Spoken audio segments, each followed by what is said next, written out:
we are now coming into second season because we are now planting crops for second season. So people grow only what can keep them. We grow sorghum, and that's what we eat, our main food. They mix with the cassava, the cassava flour. So last season was very bad, even up to now. Some people are still buying. You can find a family of 8 buying maybe 1 kilo of flour. And what is that to 8 people? Nothing. But if the weather is good and the harvest is good, people feel happy because from that very food they grow, they eat some and sell some for money, for fees, and that's how we survive.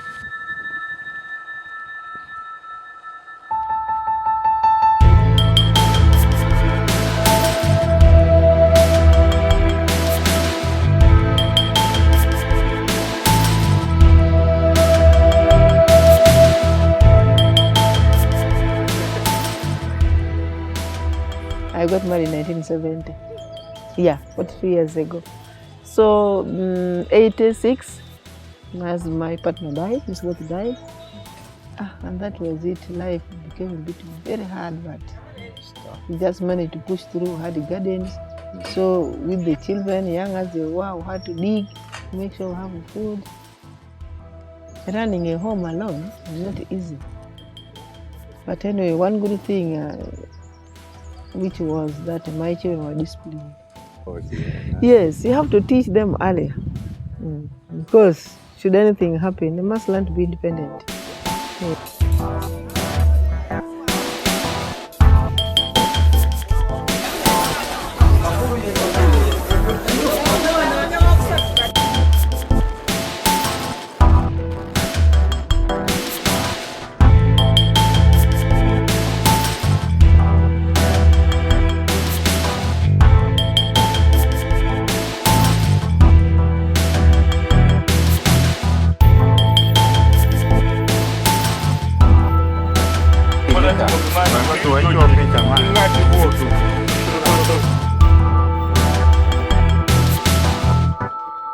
Where we are standing at the moment was like a bush.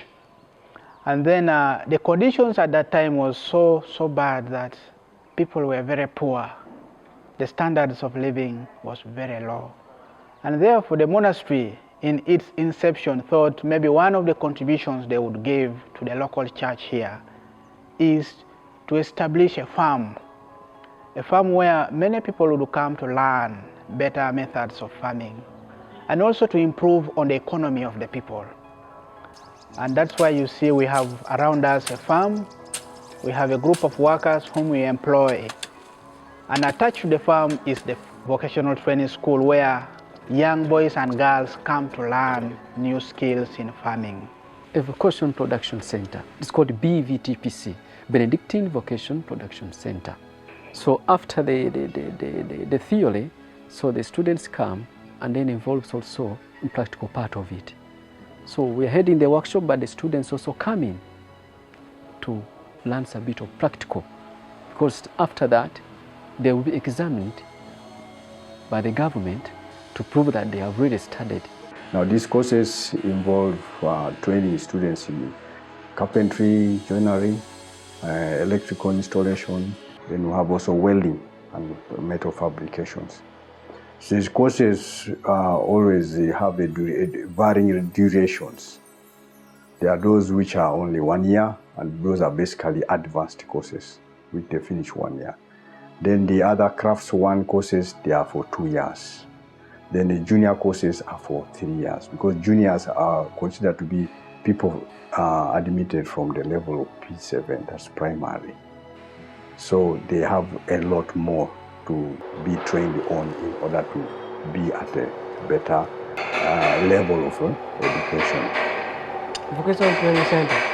This is a place for acquiring both skills and even experience. Of course, we teach them here for the first year, then we send them out to factories to go for industrial exposure.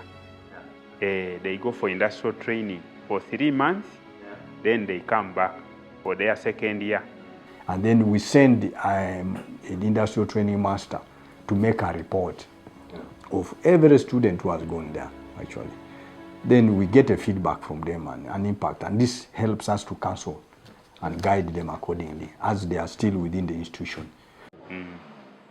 So after that, when they have qualified here, they always get chances, they go back to the same factories where they have done their industrial training from. At home, they're using those vocational products like furniture, things to do with all those things we normally use at home there in daily life. As we see, Africa still has a lot to be done in terms of food nutrition and food security. And I think our presence here is also very important for the community around. Personally, one thing is I have found peace in what I'm doing. The way in which our systems are structured is in such a way that we have time also for our own personal prayer life. And I think that is very important for us as Christians and as a monk for that matter. Our life should be a life that is balanced. And as again we know, we are not only physical by nature, we are also spiritual. And therefore these two aspects must be harmonized. Yeah, for you to find that internal peace without which whatever you do cannot go on well. In being a monk, I really have enjoyed the monastery. We have discovered a lot about God by reading. So we interact, and when it's time for reading, we discover God more deeply. And also in our prayer, in the Mass, the people we meet, in the guests. So we discover a lot. We discover a lot. And throughout our life in the monastery, we have a timetable that guides the events of the days. And our life always revolves around prayer and work, as the motto of St. Benedict says, ora et labora. And to me, that is very, very important, especially in a world where work today has become like alienated from the spiritual aspect of life. And therefore, brothers go to work, at the same time they come back to pray. As you may have already noticed from our setup, we have activities that revolve around the monastery. We run a vocational trade school where we train young boys and girls in crafts. As they come together, on Sunday they have to come to church. As they come together, one of our brothers have to go and talk to them about God, so that they don't only learn vocational work to build only, but to be also a good builder with very, very good productive, and purely out of honesty and working with faithfulness. And that's our witness, by coming to church, knowing about God, and doing things in a honest way. I think that's the best way to witness.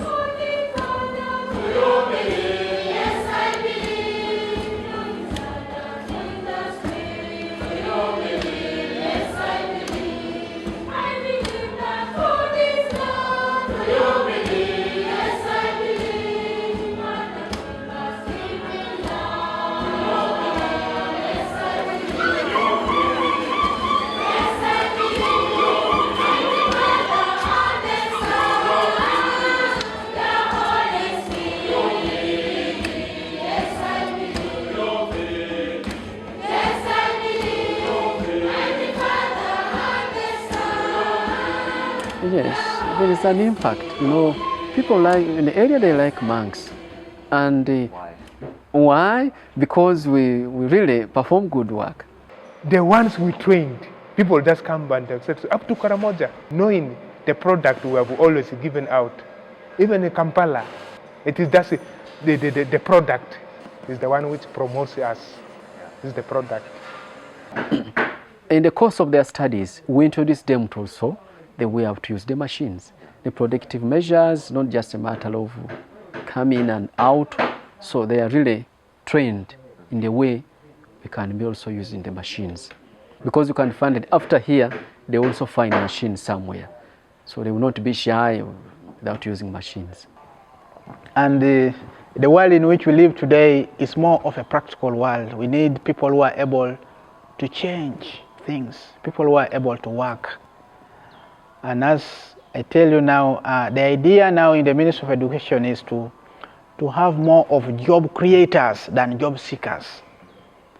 And that is why our training is tailored to meet the demands of the people around.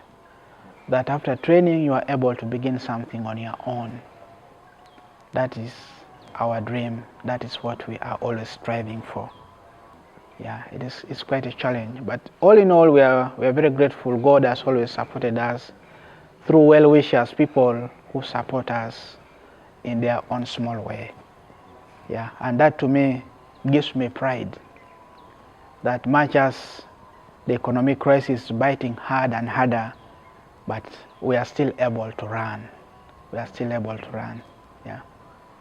Well, my dreams for the future is to see that much as the community is growing, the community around us, the people around us are also growing.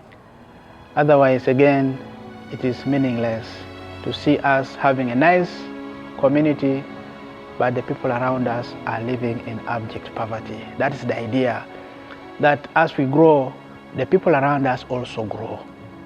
Yeah, and I think that is the meaning of human life, that we grow together.